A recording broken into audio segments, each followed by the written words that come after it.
My name is Hazel. I'm 34 years old and the founder of a small tech company in Chicago. Sounds pretty ordinary. But that morning, inside a small church covered in white flowers at my grandfather's funeral, I heard words I'll never forget for the rest of my life. While everyone was still wiping away tears in farewell, my father suddenly stood up, his voice clear and composed like he was speaking at a board meeting. The family has come to a decision. All of grandfather's estate will go to Ethan. As for Hazel, she doesn't need it. She's too ambitious, she doesn't deserve help. I stood frozen. No one defended me. Relatives bowed their heads in silence, as if that was the obvious truth. Just minutes later, the family attorney stepped forward, holding a thick stack of papers. I'm sorry, but I need to clarify. The late Mr. Daniel Blake established a separate inheritance fund worth $5 million specifically for Hazel. The air turned to ice. My parents whipped their heads around to face the attorney, their faces pale. I just stood there, not surprised. I was far too used to being treated like an outsider in my own family. Have you ever been dismissed by your own blood? Been told you didn't deserve help just because you were too independent? If you've ever found yourself in that situation, leave a comment below so I know I'm not alone. Hit like and subscribe to the channel to follow the next part, where I'll tell you what happens when the undeserving daughter decides to stop staying silent. I still remember that feeling vividly, not rage, but numbness, like a part of me had died right there at the funeral of the man I loved most in this world. The little wooden chapel in the Illinois suburbs seemed to shrink around me. My parents sat in the front row, shoulder to shoulder with Ethan, my younger brother, the one who had never done a single worthwhile thing in his life, yet was always praised as the shining light of our family. And me? I stood there, the only daughter, just named the sole beneficiary of a $5 million fund quietly set aside by my grandfather. I didn't cry. Not because I was cold-hearted, but because I had already cried myself dry ever since I first realized that in my parents' eyes, I was just a difficult daughter. As my mother once bluntly told me, "You're not like a woman, Hazel. Women are gentle, they yield. You always have to be better than everyone." Ethan walked up after the funeral, a smirk on his lips. "Guess Grandpa lost his mind," he muttered, just loud enough for me to hear. He always said I'd be the one to carry on the family legacy. I looked him straight in the eye, my voice calm. "And what exactly have you carried, Ethan? Mom pays your rent. Dad bought your car. I'm the one covering your daughter's tuition. So what does carry even mean to you?" He didn't reply, just glared and turned away. I shook my head, slightly. Ethan had always been the golden boy. When he got suspended from school for fighting, my mom blamed academic pressure. When I won a full scholarship to college, she simply said, "Don't let your achievements make you forget your manners." I started working at 16, waiting tables at a bakery, then making coffee at the local bookstore. Ethan, he got a car the moment he got his license, despite never working a day in his life. After college, I took out a loan to start a platform helping small businesses go digital. No one believed in me at first. My dad bluntly said, "Girls should focus on getting married. Why make life hard for yourself?" I smiled. I didn't argue. I just quietly got to work. And 4 years later, my company was worth over $10 million. In those same 4 years, I was the one who paid $35,000 for Mom's hospital bills after she broke her leg.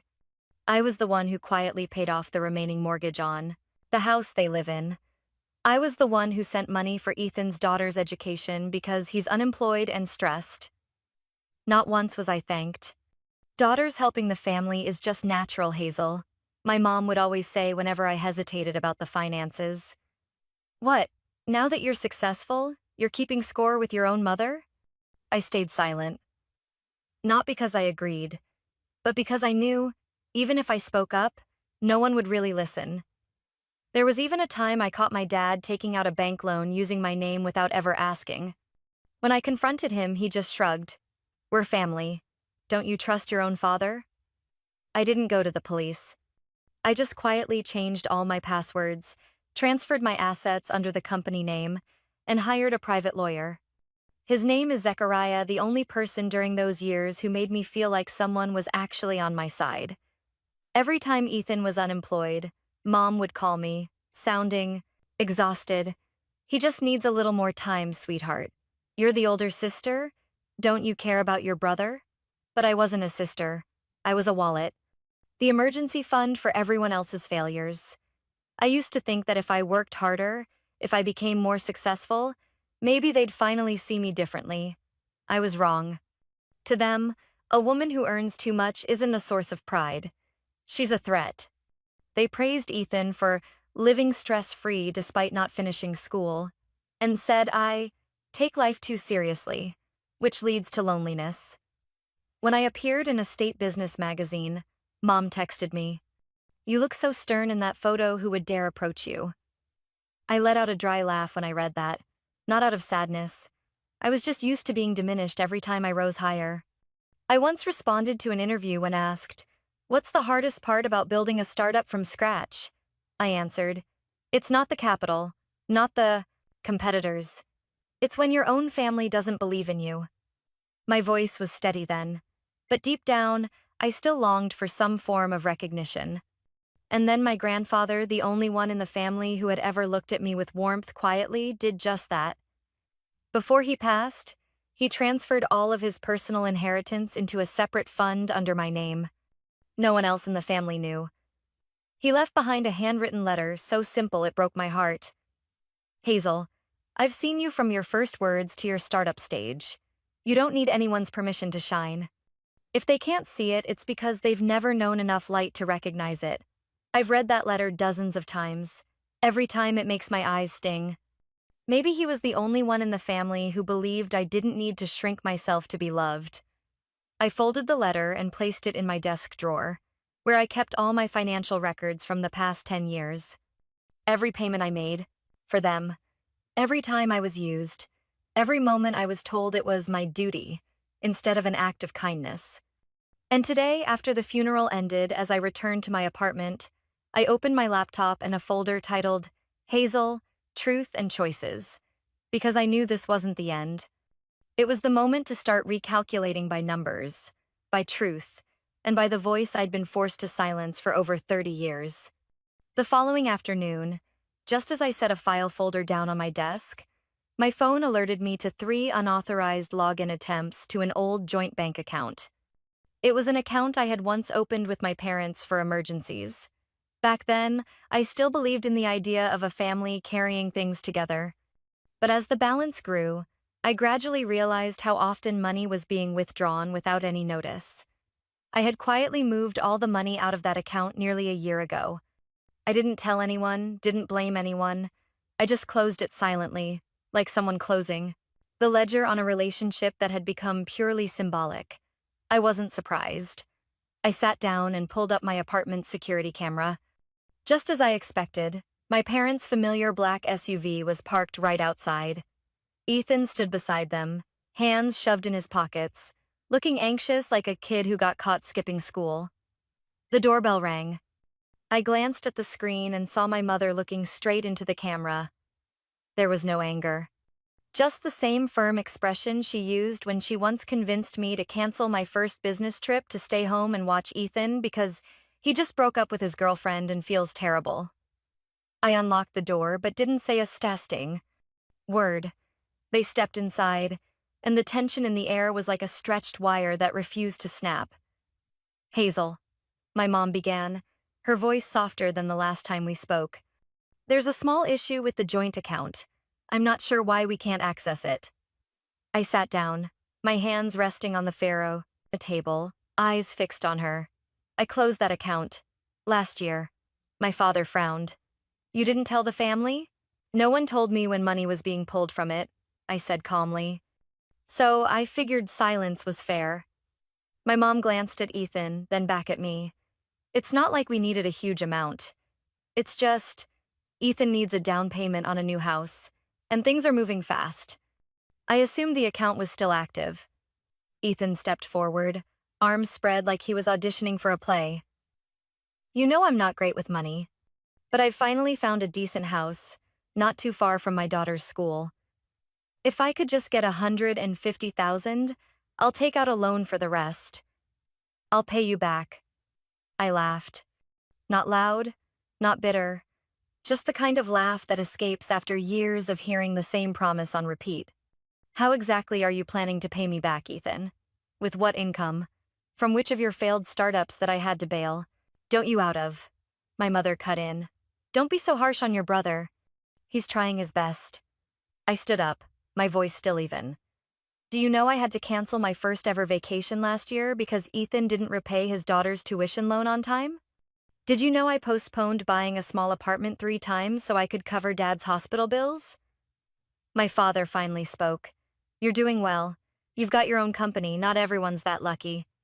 If family needs help, what's wrong with giving a little? There's nothing wrong with helping.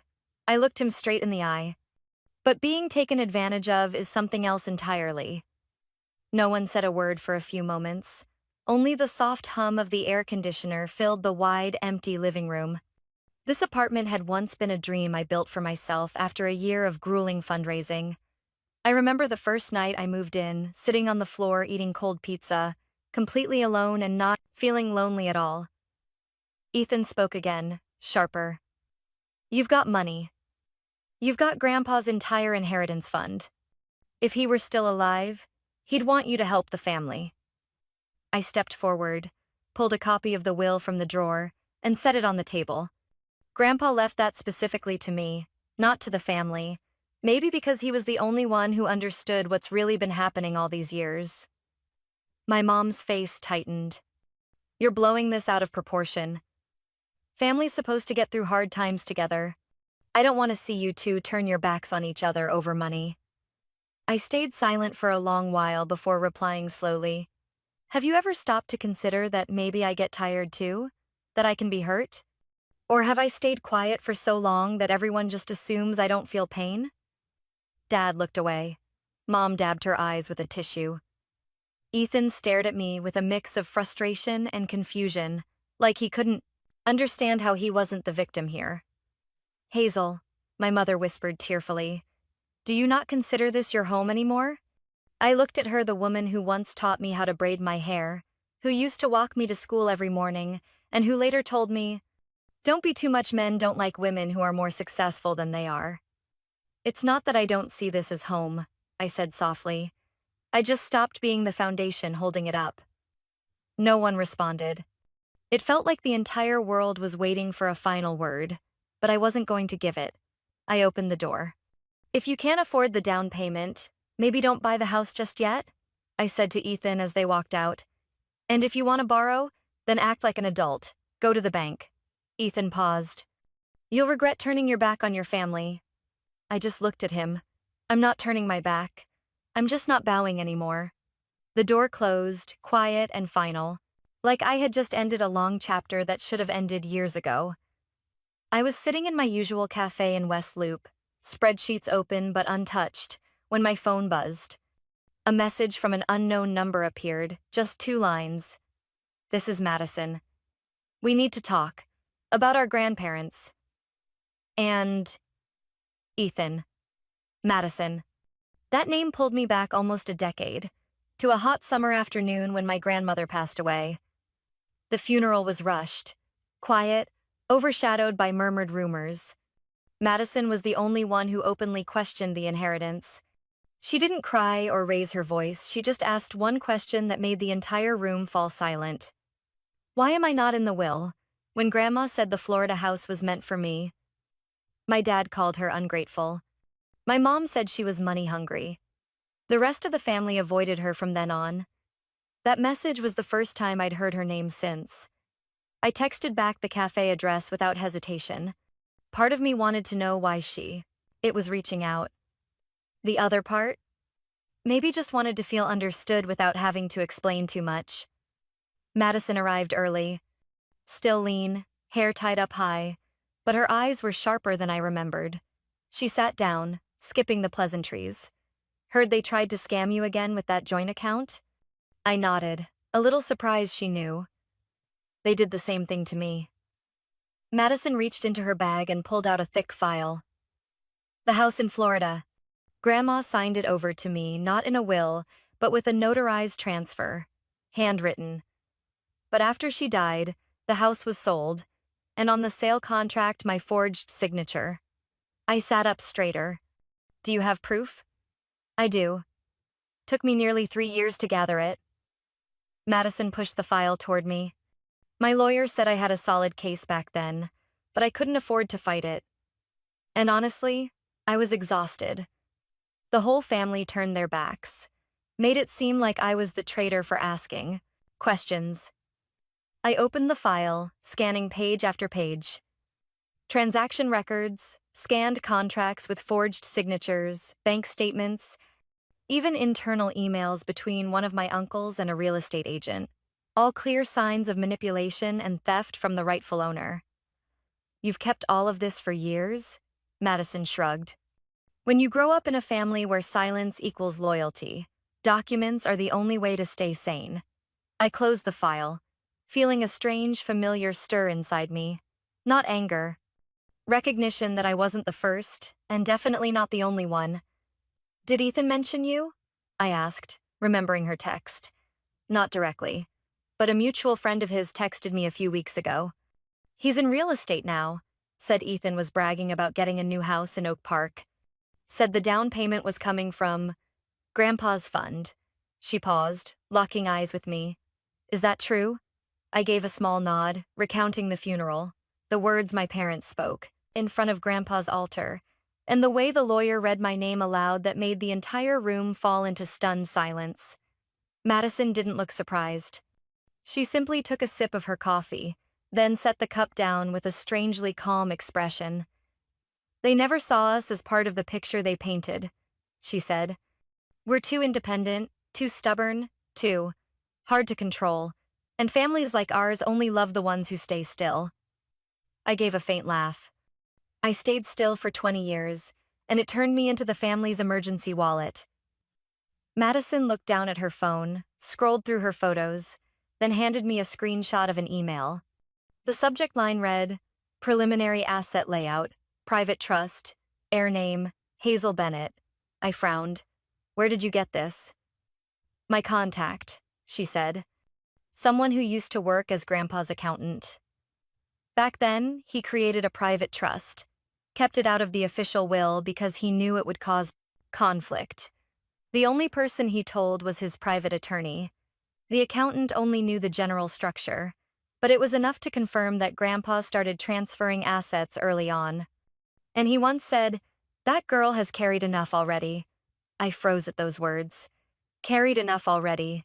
Madison nodded. I think Grandpa knew. He was always quietly watching. But he was too old to step in. Creating that trust was his way of restoring fairness to you in a way the living never could.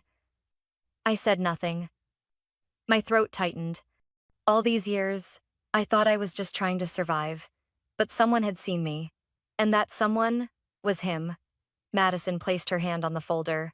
What do you want to do with all of this? I looked at her, feeling every thought in my mind line up into one continuous current. I want to stop them, not just for the money, but because if we don't end this cycle, the next generation will repeat it. Exactly, Madison nodded. I almost walked away. But when I saw you stand up and refuse to stay silent, I thought, maybe this is the time to come back. I sat in silence for a moment, then reached out. I need you. And I need the truth you've been holding. Madison took my hand. And I need you. Not for the money, but because the truth deserves to be called by its name. In that moment, I no longer felt like the daughter pushed to the margins. I felt like part of something bigger, a long overdue awakening, stretching across years and generations, finally reclaiming its voice. That night, I drove back to my parents' old house with soft symphony music playing on the radio. The SUV was neatly parked in the garage, and the porch light was on. Mom had called me earlier with a voice so sweet it made me suspicious.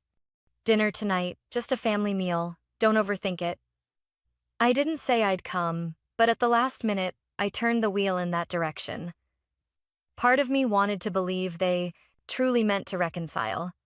The other part just wanted to prove something, to myself. As the door opened, The scent of roasted meat and garlic bread spilled out along with cheerful laughter from the dining room. I hadn't even taken off my coat before Mom threw her arms around my shoulders and pulled me inside like I had never left that place carrying so much weight. "You're home! Come in! Everyone's waiting!" Dad stood by the stove, pouring wine with a bright smile. Ethan sat at the table, his little girl Ellie beside him, grabbing pieces of salad with her hands. No one mentioned the past. No one brought up the tense conversation from just a few days ago. I sat down calmly, glancing around. The room looked exactly as I remembered. Cream-striped curtains, the old wedding photo of my parents on the wall, the oak chairs, one of which still had a slightly uneven leg that tripped me up when I was 8. "Ellie, say hi to Aunt Hazel," Ethan prompted her. When she quietly mumbled, "Hi, Aunt Hazel," I smiled and replied in the softest voice I could, "You've grown so much." Dinner began under a layer of false warmth. Mom asked about my work. Dad talked about squirrels digging in the backyard. Ethan couldn't hide his excitement. "Guess what?" he said, placing his wine glass down. "I just found an architect. The design for the new house is amazing. There'll be a private office, a lawn, and a playroom for Ellie." I looked at him for a long moment, then gave a slight nod. "Sounds impressive. Have you put down a deposit yet?" "Not exactly, but I'm planning to front at least $150,000 and take a loan for the rest." Dad chimed in, almost as if defending him. "Ethan's really grown up. He has a clear plan. What matters is that the whole family supports him." I set down my utensils, reached under my chair for my bag, and pulled out a document envelope. No one noticed until I opened it and gently laid the papers on the table. Mom frowned. "What's that, honey?" I pointed at the first page. "My bank statement. Transaction from June 12th last year. $18,500 paid to River Point Medical Center.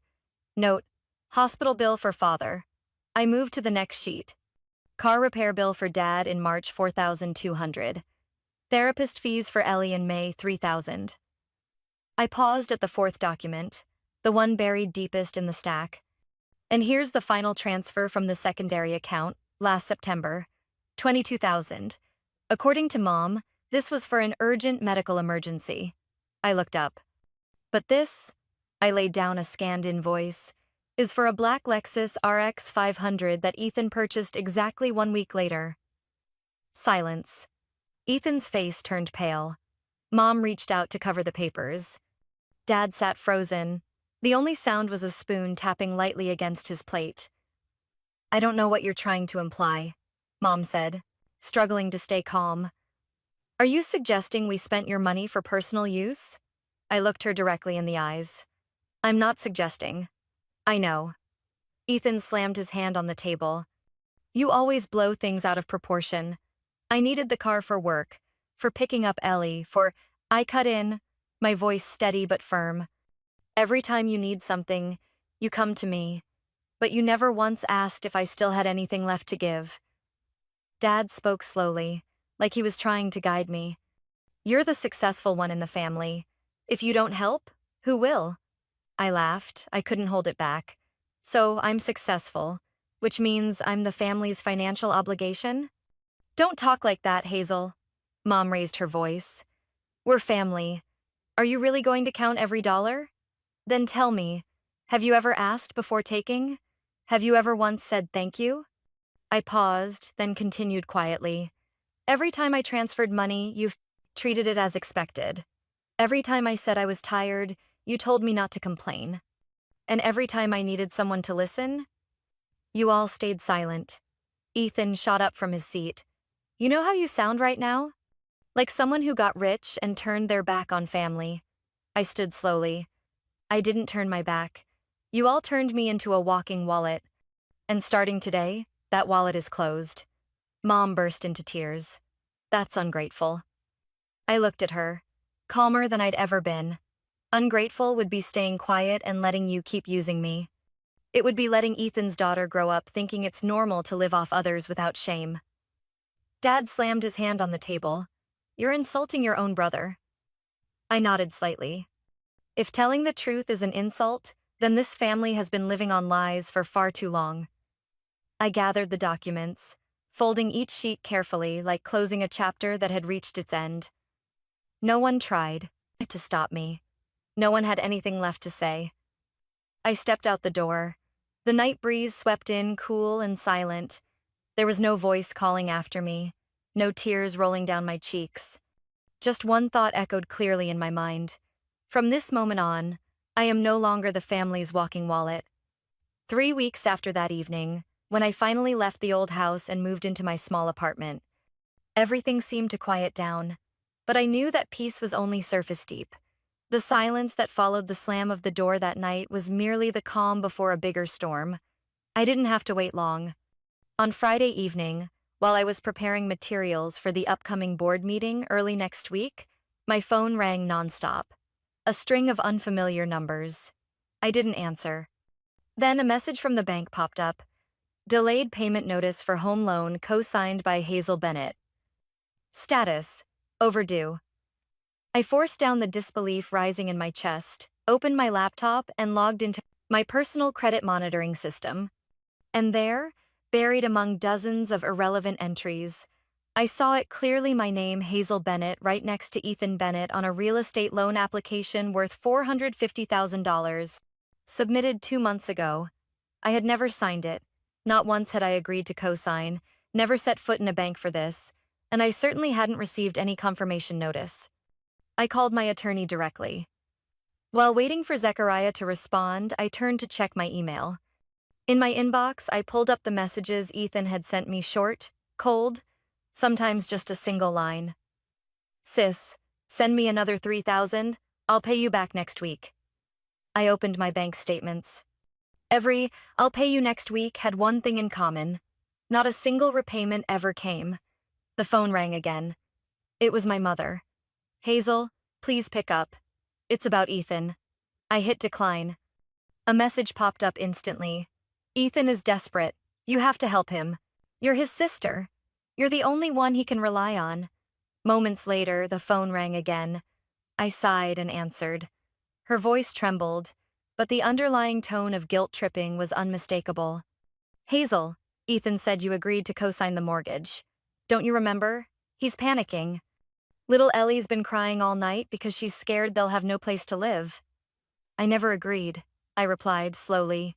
I've never been to the bank, never signed a single document. And now, I've just received a delinquency notice because he couldn't even make the first payment. She paused for a beat, then changed her tone. Well, what's done is done. You're the only one in the family who can fix this. Don't let us lose face with the neighbors over this. Lose face? I laughed. Losing face isn't me refusing to pay. It's Ethan forging my name to get a loan. There's no proof he forged anything. It's probably just a misunderstanding, she said quickly. You have the money. Just cover it for now, and we'll sort it out later. Just then, Zechariah called. I hung up on my mom and switched the call to the big screen. His face appeared, grave. I've reviewed the loan documents, he said. The signature does bear your name, but the handwriting and signature style don't match any official documents you've ever submitted.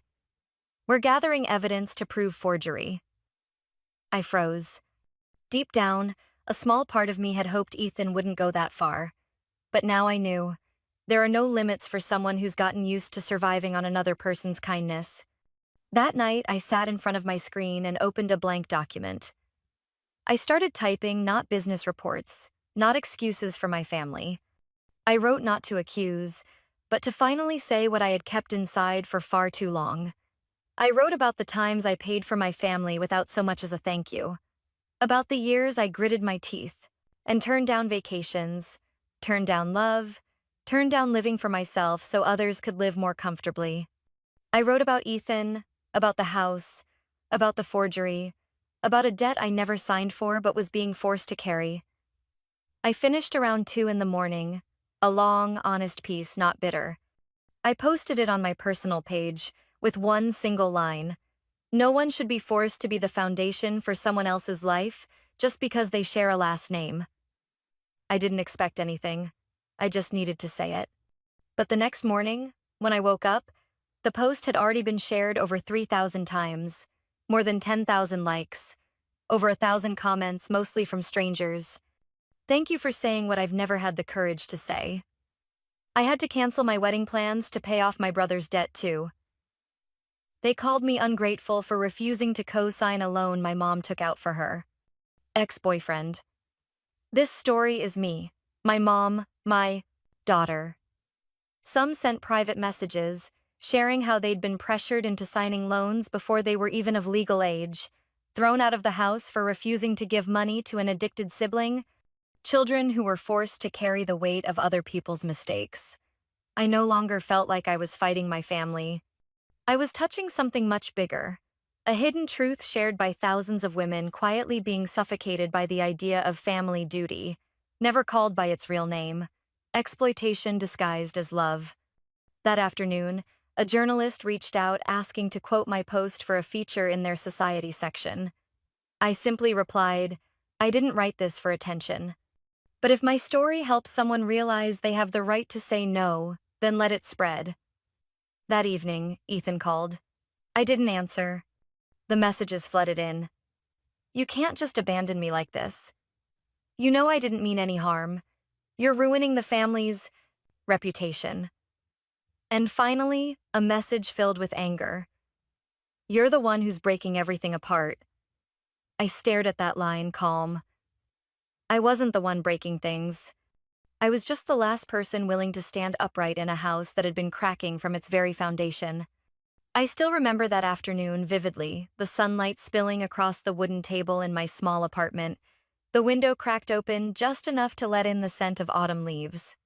Everything around me was strangely quiet, as if the universe itself was holding its breath, waiting for something. Madison arrived, carrying an old leather bag, her face more tense than usual. I had just finished brewing a pot of Earl Grey when she opened the bag and pulled out a stack of documents neatly clipped inside a folder. You need to see this, she said, placing the folder on the table, her voice unwavering. It's worse than you think. I slid her cup across the table, then opened the file. On top was a copy of a notarized real estate purchase agreement, dated 7 months ago. My eyes stopped at the property address. A vacation villa in Carmel by the Sea, California. I recognized the name immediately. It was the beachfront house Grandpa had bought back when I was in middle school. Every summer, we grandkids would spend time there fishing with him, listening to his stories under the soft yellow lights on the balcony. I flipped to the next page. The co-ownership list included me, Madison, and 3 other relatives. But then, at the bottom of the contract, in the signature section, I froze. Right below the line that read Hazel Bennett was a stiff, rushed scrawl that looked nothing like my real signature. My heart skipped a beat. I picked it up, studied every stroke, and in that moment, a chill ran down my spine. I didn't sign this, I said, barely able to breathe. Madison nodded. I know. I didn't sign it either, and I've already confirmed the other 2. Didn't either. But the contract went through. The house was sold 7 months ago to a private buyer. It's already under a new name. I closed my eyes and took a deep breath. Has anyone in the family mentioned this to you? Not a word, Madison replied, then pushed another sheet of paper toward me. This is what made me bring everything over to you immediately.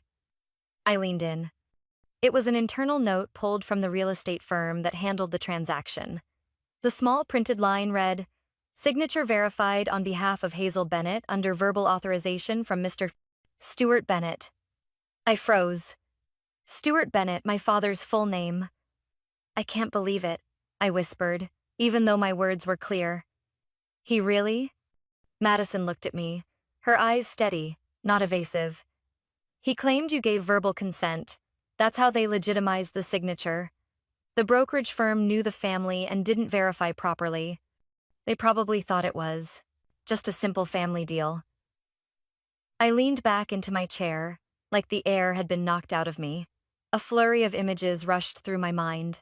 My dad mowing the lawn in his old cowboy hat, laughing loudly at my 25th birthday barbecue, whispering to me in the car after my very first failed job interview.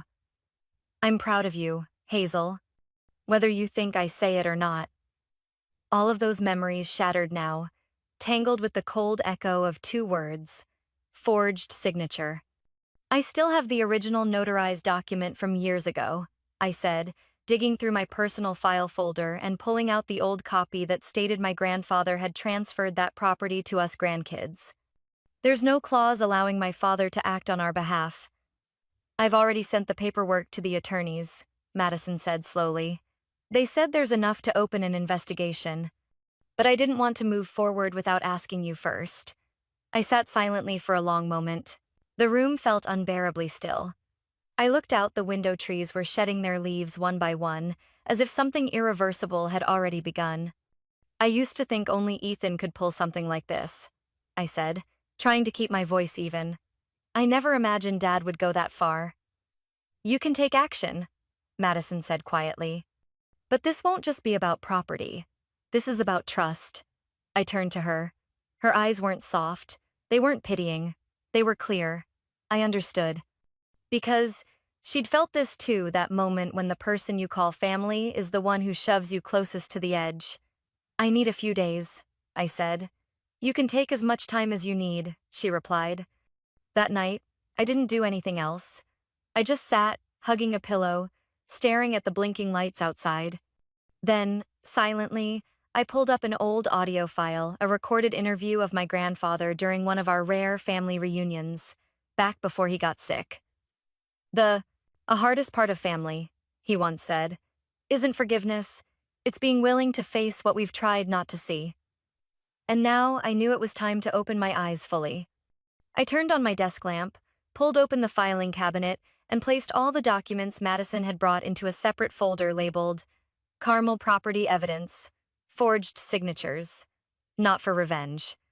Not to reclaim every dollar, but to reclaim the one thing I had lost, my trust in myself for having the courage to end the silence. Tuesday afternoon, exactly 2 o'clock, the doorbell at attorney Zechariah's office rang.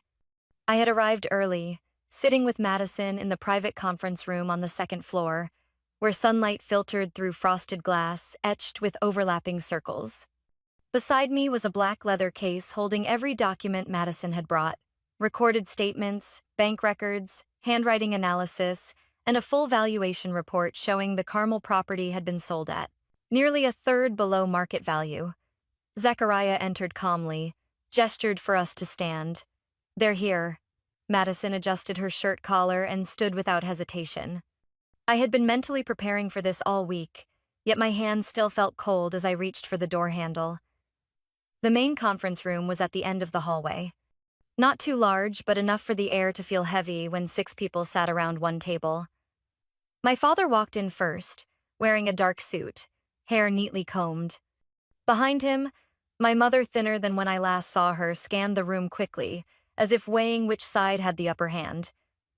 Ethan came last, shirt wrinkled, empty-handed, looking dazed. I didn't rise. I didn't offer a handshake. I didn't greet them. Zechariah motioned for everyone to sit, then began in a measured tone, almost like a professor explaining something complex. Thank you all for coming. Today's meeting is intended to clarify legal concerns involving family property and recent transactions that show signs of irregularities. Our goal is to conduct this discussion with transparency, respect, and accountability. No need to beat around the bush, my father interrupted. I'm only here because Hazel said if I didn't show, she'd send the file to the media and the authorities. If that's how family talks now, then there's nothing left to say. Madison placed a thick file on the table. Then let's not sugarcoat it. These are all the documents regarding the property our grandfather left us. The house was sold 7 months ago with forged signatures, mine, Hazel's, and 2 other cousins. My mother's expression tightened. Ethan looked away.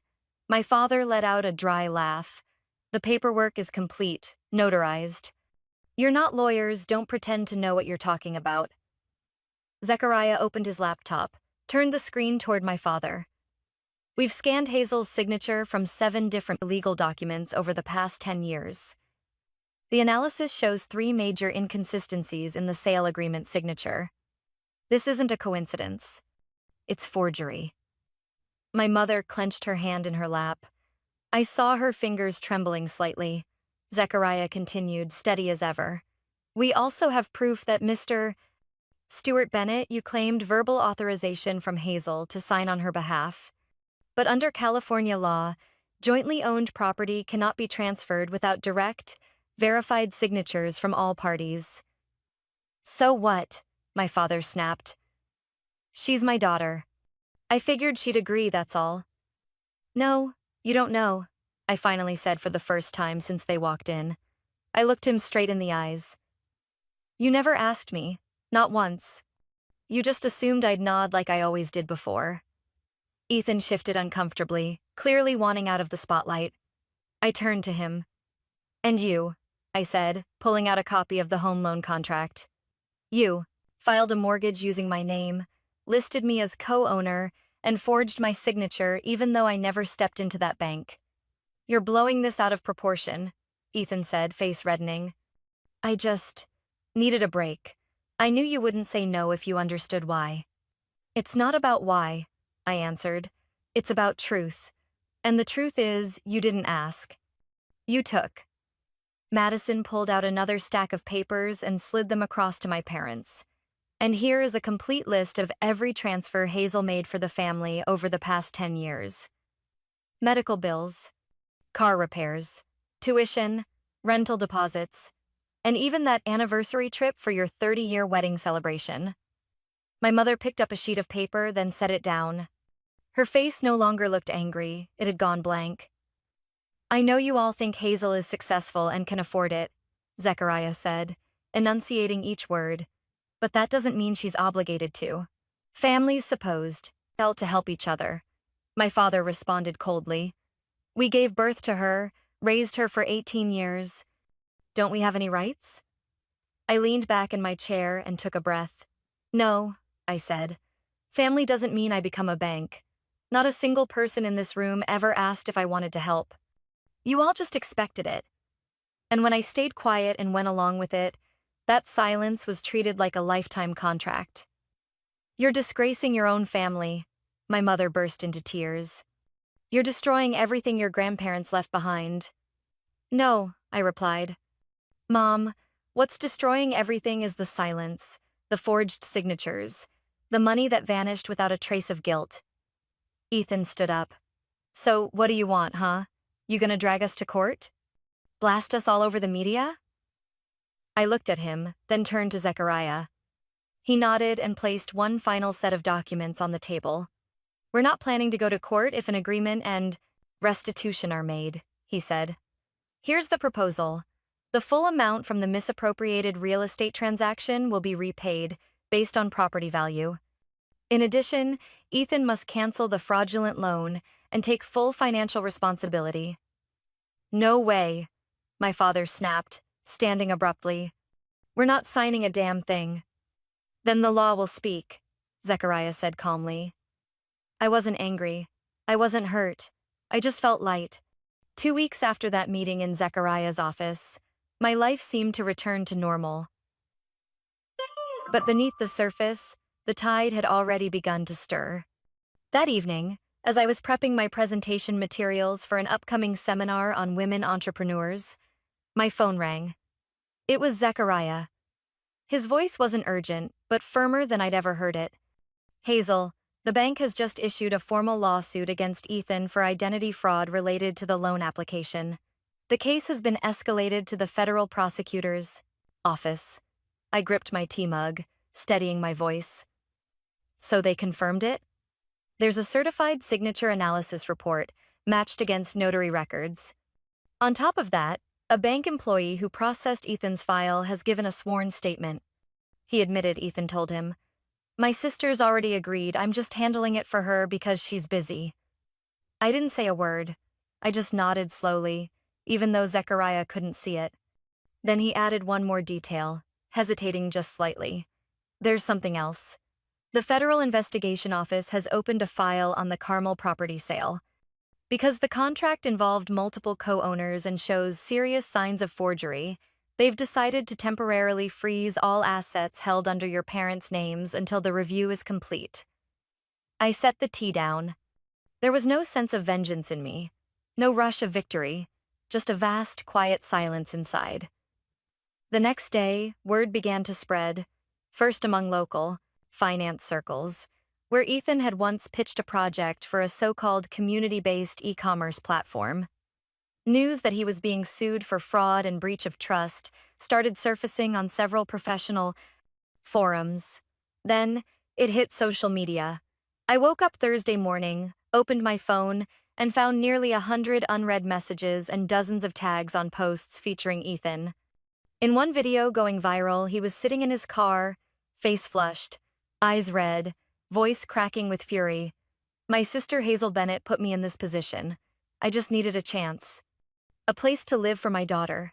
And she dragged it all into the open, left me with nothing. She calls that justice. I call it betrayal. In the background, his daughter Ellie was sobbing. And beneath the video were thousands of comments. But this time, unlike what he may have expected, the reaction was completely different. So, the chance he needed was forging someone else's signature? Hazel didn't betray him. She just stopped being the family's bottomless ATM. I once loaned Ethan $5,000 and never heard from him again. Now I see why he was living so comfortably without ever paying up. People began speaking out. Screenshots of Ethan promising to repay debts, then ghosting. Photos of receipts where he used someone else's credit card and walked away. One woman even posted a copy of a startup loan agreement. Ethan had used her name, then disappeared halfway through the venture. I stayed silent. I simply watched it all unfold, as if looking down from above at a storm I was once trapped in, but no longer being pulled under. My parents' assets started feeling the ripple effect. They had 2 rental properties listed under their names in Arizona, now both under court-ordered audit. The house they currently lived in was sealed for financial inspection. Madison sent me a short message. They're calling every relative, trying to spin the story as the rebellious daughter turning against her parents.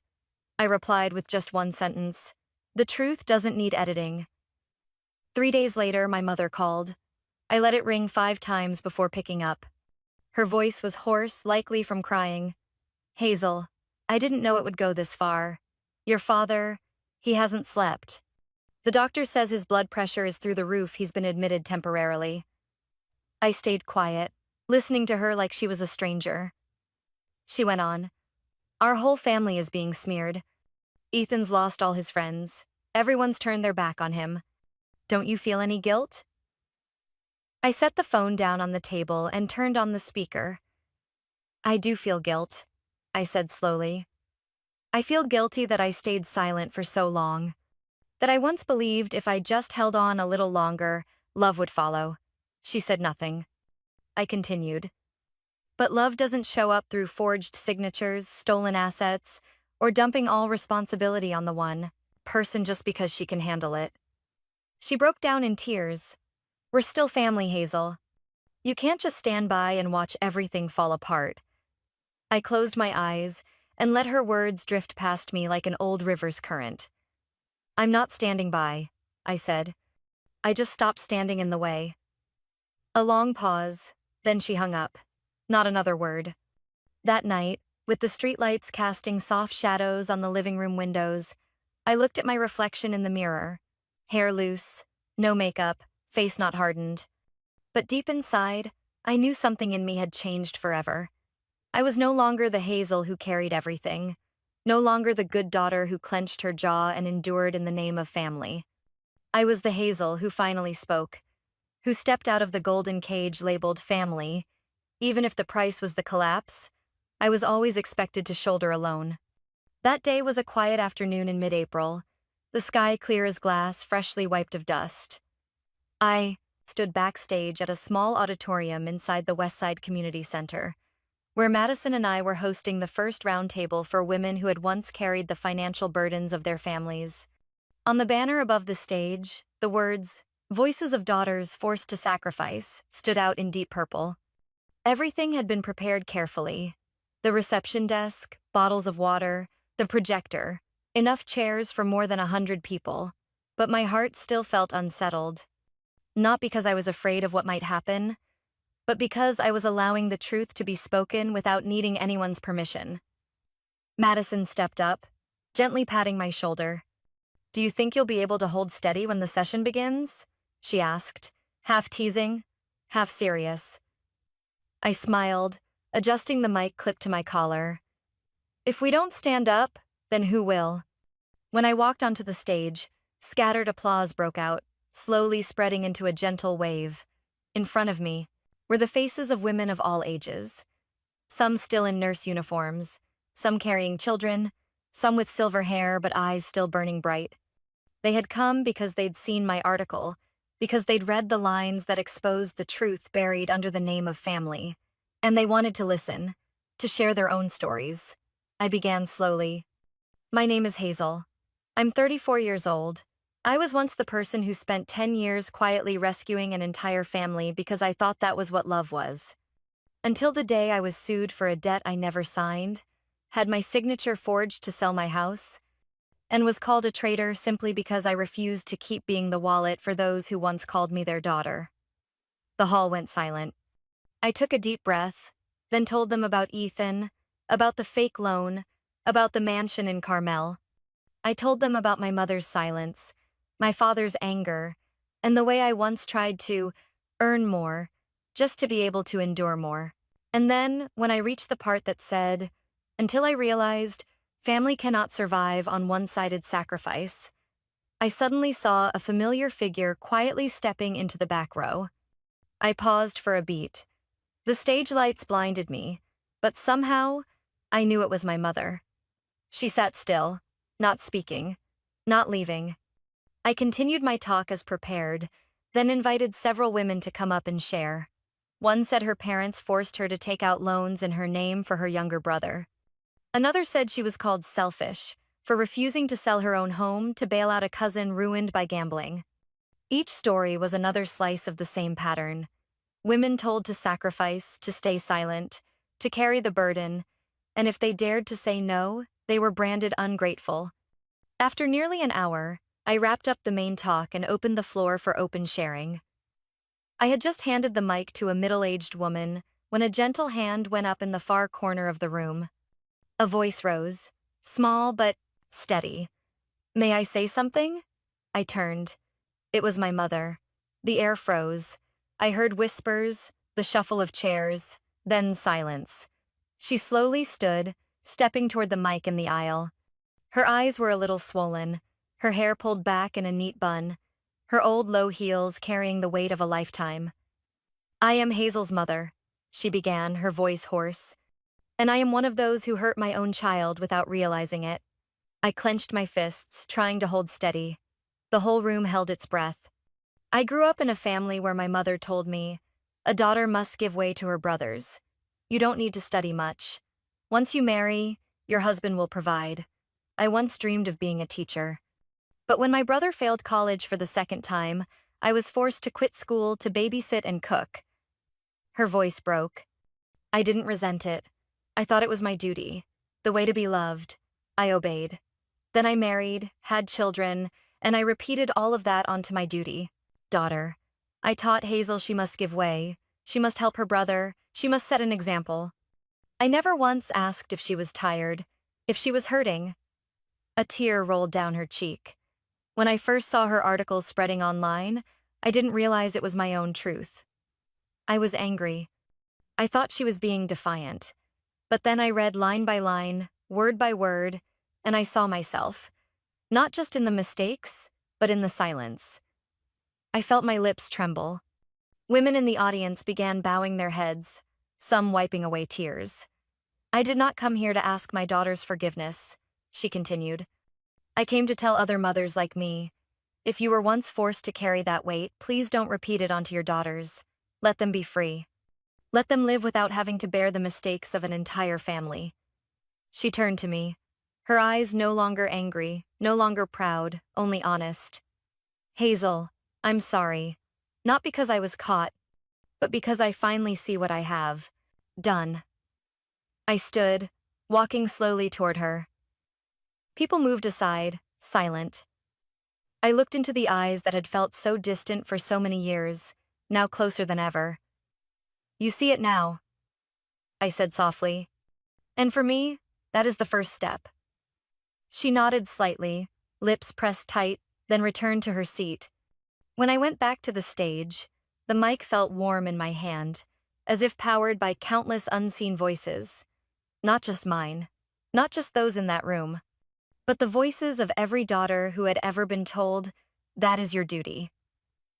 And now, at last, we had been called by our true names, survival, and return, to our own lives.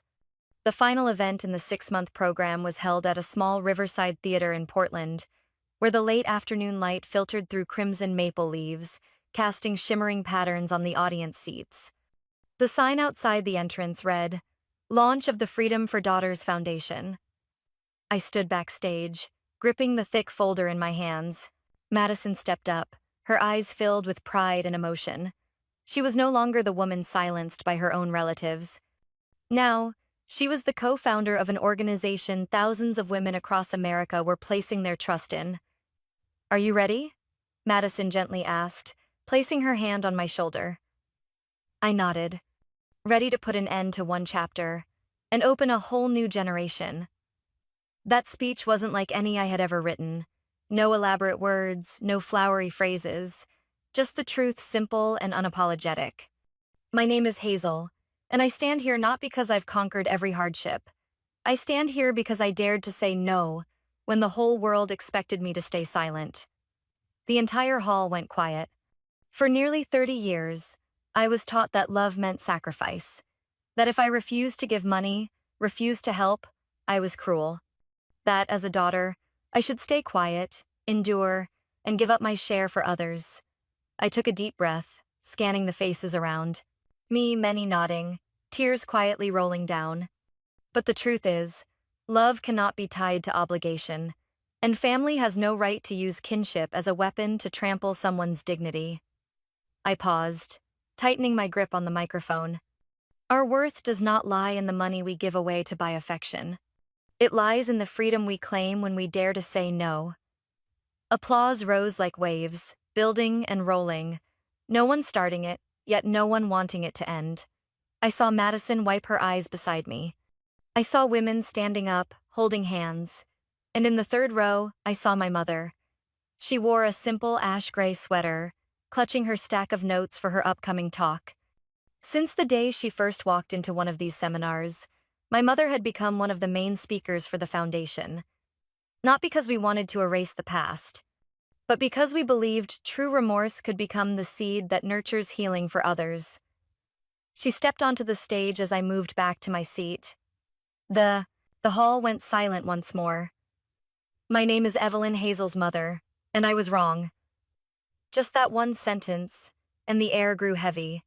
She told her life story from being a young girl forced to quit school to take care of her brother, to a wife and mother who stayed silent out of fear of conflict, afraid of being labeled a selfish woman.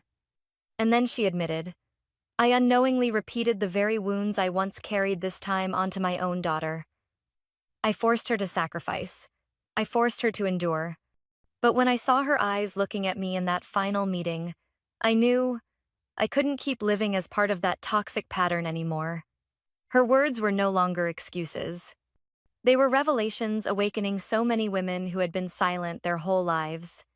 At the end of the event, Madison and I, representing the foundation, handed out the very first support grants to 5 women who had been financially harmed by their families. Some had lost homes after being forced to co-sign loans. Some had just escaped marriages where husbands drained every bit of their savings. Each woman held her check like it was a lifeline, a chance to rebuild, not for revenge, but for themselves. And Ethan? After an investigation that lasted more than 8 months, he was sentenced to 3 years of probation and 6 months of community service for financial fraud and document forgery. The truth was, Ethan wasn't the only one responsible, but he had gone too far under the excuse of family loyalty. He once live-streamed in tears, accusing me of betraying blood, but the internet no longer stood by him. Victims who had loaned him money came forward, triggering a wave of civil lawsuits he might not escape even after serving his sentence. As for my parents, after their assets were frozen and nearly all their properties sold, They moved into a small apartment on the outskirts of San Diego. They now lived simply, their main income coming from retirement checks. My mother gradually grew accustomed to a life without luxuries, but also without constant tension. She often sent me photos through email, pictures of meals she cooked, paintings she drew, snapshots of her speaking at workshops for older women. My father still spoke little, but I knew he had read every page of the case files. Once he sent me a single line: "Thank you for keeping the family together, even if it had to be through the hardest way." I didn't reply right away, because I didn't need gratitude, I needed change. 1 week after the foundation's launch, I sat alone on the city pier, the breeze cool on my face, the sound of waves whispering like memories. In the distance, the sunset stretched across the water, painting my hair in shades of gold. No one called me the daughter who sacrifices anymore. No one demanded that I prove I was worthy of love. And what about you? Have you ever been in a situation where your own family used you, and you stayed silent out of fear of being branded ungrateful or selfish? Have you ever sacrificed until you were empty, yet it was still never enough to earn real affection or recognition? I know that feeling, the loneliness inside your own home, when every act of generosity is seen only as obligation, when family ties turn into chains that erase who you are. But I also learned that saying no doesn't make me cruel. It was the first step toward preserving my dignity, toward lifting my head high and living as someone whose worth isn't measured by what she gives away. If you've been through something like this, or if you're standing at the edge between silence and freedom, I want you to know you are not alone. Share your thoughts in the comments. I always read and cherish every story, every whisper, every word you leave behind. And if stories like this touch something deep within you about family, about trust, about healing, don't forget to follow this channel. Life is full of moments that may seem ordinary, but inside them are truths that can change everything. The stories ahead will be journeys of people who, like me, are walking through pain to find themselves again. Thank you for listening to me. I'll see you in the chapters to come.